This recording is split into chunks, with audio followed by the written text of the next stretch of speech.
Welcome to the training on occupational health, environment and safety. Let us learn the module on fire safety.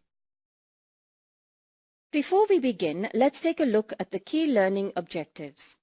After completing this module, you will be able to 1. Explain the causes of fire. 2.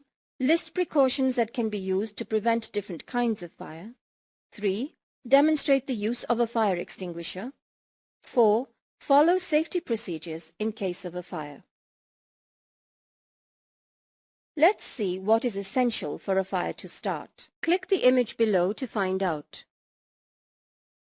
Fire is caused by the combination of oxygen, heat and fuel. If we don't have all these three components, or if we remove one of these components, a fire cannot start. Now let us see what causes fire. Smoking, faulty electrical equipment, combustible liquids like petrol, kerosene, paint, combustible metals like sodium, potassium, lithium, arson, accumulation of scraps like wood, paper, cloth. Fire kills, but we can prevent it by carefully handling ordinary flammable liquids, liquid fuels, electrical faults and combustible liquids. We can prevent fire of ordinary combustibles like wood, paper, cloth. Click the image to know how to prevent fire caused by ordinary combustibles. By keeping the storage and working areas free of trash and by placing oily rags in covered containers. We can prevent fire of combustible liquids like kerosene, paint and petrol. Click the image to know how to prevent fire caused by combustible liquids. By keeping flammable liquids stored in a tightly closed container and also by carefully handling flammable liquids. We can prevent fire caused by electrical equipment. Click the image to know how to prevent fire caused by electrical equipment. By not using faulty equipment and by avoiding using extension cords whenever possible. We can prevent fire of combustible metals like sodium, magnesium or potassium. Click the image to know how to prevent fire caused by combustible metals. By being careful while handling metals that can catch fire. We never know when a building can catch fire, so we have to be prepared for fire emergency. Click the building on fire to know how you can prepare yourself for a fire emergency. In case of a fire emergency, you should know location of fire alarm, sound of alarm, knowing the exit signboard, knowing where the nearest exit doors are, having emergency numbers handy, knowing how to escape from the building. In case of fire, remember RACE. R stands for rescue. Rescue anyone in immediate danger from the fire if it does not endanger your life. A stands for alarm. Sound the alarm. C stands for contain and confine the fire by closing all doors and windows. E stands for extinguish. Extinguish the fire with a fire extinguisher or evacuate the area if the fire is too large for a fire extinguisher. In case there is a fire, please use the fire extinguisher immediately. Now let us learn how to use the fire extinguisher.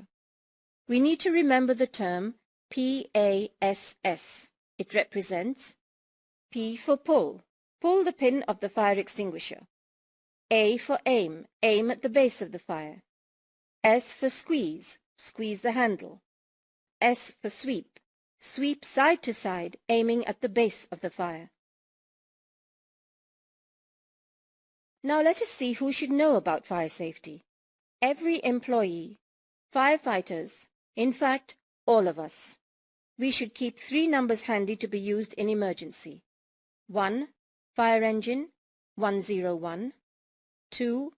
Police, 100. 3. Ambulance 102. In case we notice a fire, do not panic. Press the nearest fire alarm so as to alert others. Call the fire engine using the emergency number. Use stairs and escape from the building using the nearest exit door. Remember, do not use lifts.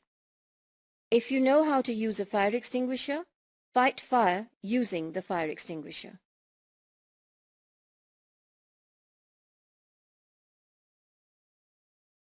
A hazard that you can experience anywhere is fire. Understanding what causes fires can help you fight them. Here's an example of a fire triangle. A fire needs 3 elements: a fuel source, oxygen, and heat. Removing one or more of these elements will cause the fire to go out. For example, a ball of paper, your fuel source, sitting on a desk with air all around it, will do nothing. Now, if you add enough heat, the paper will combust. Knowing the source of fuel or heat feeding a fire is very important. There are 4 main types of fires. Class A for ordinary combustibles like wood or paper. Class B for flammable liquids like petroleum products and solvents. Class C for electrical fires. And Class D for metals fires. Don't assume that water is the best extinguisher for all fires. In the case of a Class B or C fire, using water to put out these types of fires could have dangerous results. For this reason, there are 4 categories of fire extinguishers. Each is designed for a different class of fire, but all are basically used the same way.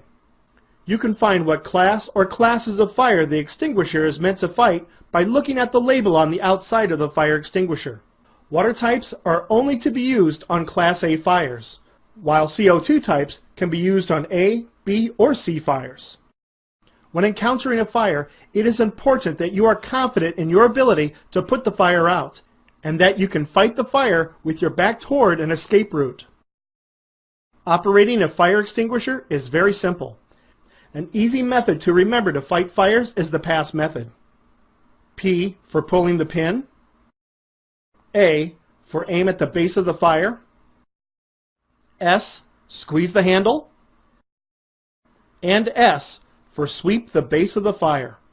Remember not to aim high at the flames.